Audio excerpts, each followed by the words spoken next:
Hey guys, welcome back to another exciting episode of All About You.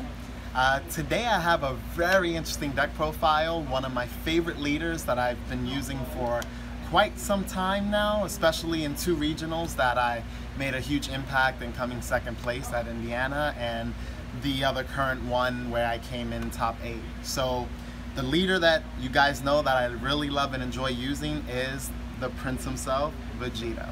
So you guys already know he's a set 1 leader. He's been very strong since the beginning of the game. He is one of the best awakened leaders you can ever ask for. Every time during your turn, you can take a life to your hand and he gains critical for the turn. So not only you're plussing 1 in your hand from your life, so you're closer to awakening, but you're also able to put a lot of pressure on your opponent to deny them resources. And then, of course, the Prince, once he's awakened, you draw your 2 and you flip into the amazement. He has the same effect, however, if you have 7 or more blue energy, he gains plus 10k with critical. Now, that's not the effect that we're going to be using him for primarily, because that's a little bit hard to get off since you have to run decks that focus more on mono. This deck is not a mono deck by all means, it's a tri-color deck. Yes, tri-color, and for a lot of you guys and girls that don't know what that means, it just means any colors that you run in your deck, you also include as the overall part of it. So if you're running 1 card that's non-blue, that means you incorporate that in the deck, because without that 1 card, the deck would not be complete, and it'll just be 49 cards. So, going to the deck profile, this is an updated Vegeta build. Okay? This is the God deck, updated. We're running 4 manipulating God Champa. Okay? This guy is amazing. He helps you fetch for the key cards of your deck, which you will be seeing very shortly, and that is Furthering Destructive Champa. Okay? This card allows your battle card or leader to gain double strike, which is very crucial when you're closing in a game. Now, moving on to my favorite part of the God package, Universe 10 Supreme Kai Guasu. When you put them in play, you look at the top 3 cards of your deck and you select a God among them and add them to your hand. That's simple. Now, going with a nice flavorful card, which you'll know why we're running it, we're playing Universe Leader Grand Supreme Kai. Now, he is a very interesting card that I notice a lot of players overlook, and I don't see him being played. He simply, when you play him, you search your deck for a Supreme Kai. Now, you cannot search for him because that's his text effect, but you can search for any Supreme Kai in your deck and add it to your hand, which the card we will be searching for is your free 10k boost, Supreme Kai of the Time World's Protector, okay? And we are running 4. This card can only be activated if you have 5 cards in your warp area, okay guys? So you gotta make sure that you're running cards that can help you get to that amount, because if you don't have 5 cards in your warp area, this is just a 0 combo card that does nothing. So you wanna make sure you do that. She's your standard draw 1 card when she's played and gives plus 10k to the battle card or leader. Moving on, we run 4 energy boost attack Beerus, or energy boost Beerus. He is your standard removal for the deck. When you have 5 or more energy, you can use his effect and pop a guy on the board. So he's a 4-drop. When you have your 5 energy, you're good to go.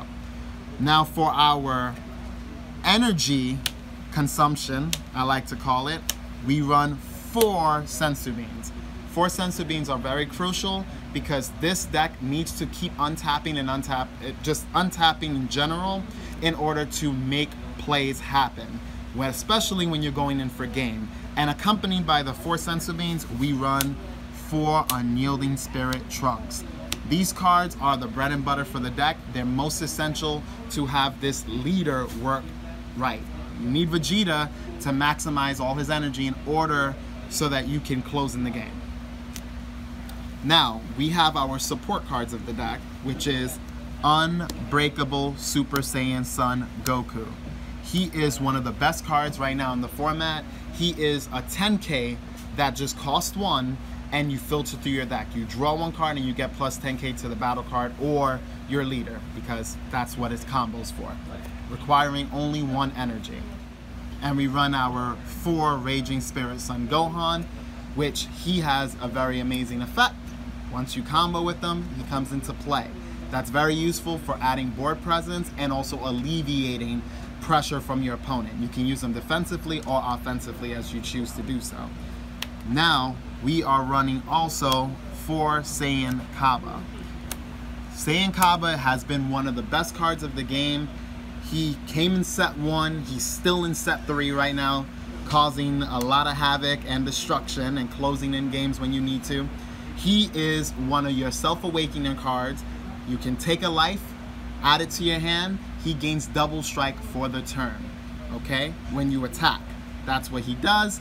You use him normally as a finisher. You don't want to play him early on unless you're trying to cause a lot of pressure, you're trying to place a lot of pressure on your opponent.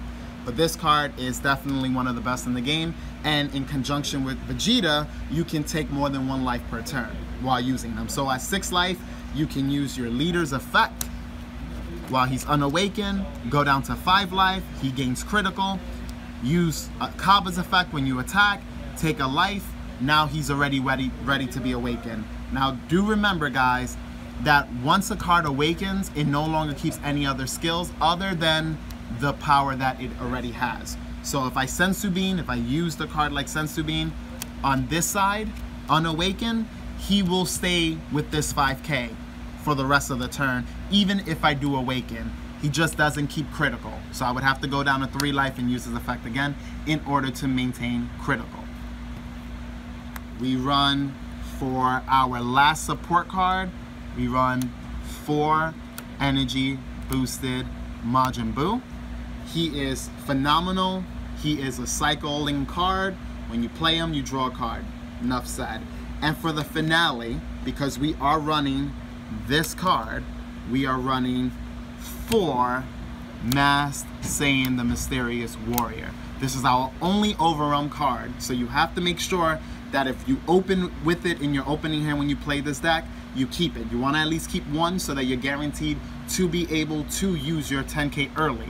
This card can be played as early as turn 2 in this build, because you can put a lot of pressure on your opponent, and then even if you're not awakened, you can use your 10k because all it requires is 5 cards in the warp area. Masked Saiyan's effect, he costs 5, you need at least 5 cards in your discard pile, and you need to pay 1 energy. When he comes into play, he board wipes. He can wipe all your opponent's tokens, all your opponent's low cost cards of 0, and anything 5 or less, except for blockers. So just remember that. Now, guys, this is the locals that I go to, the Brothers Grimm, and this is the location. This is where a lot of Dragon Ball events take place. Normally this place can hold up to 250 players, and as of now, we've been getting consistently between 30 to 40 players for locals, which is great. But if you guys want to play with me, against me, play with some of the top players that have been doing very well at regionals, this is the place to go to.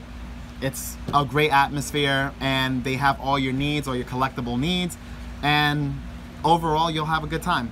So this is the Vegeta deck profile, and this is what I've been using to kick some ass.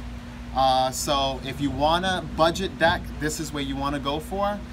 None of the cards in this deck cost more than $2, so this deck is very budget friendly, and that's pretty much all to it. So thank you for watching this video, and as always, this channel is all about you.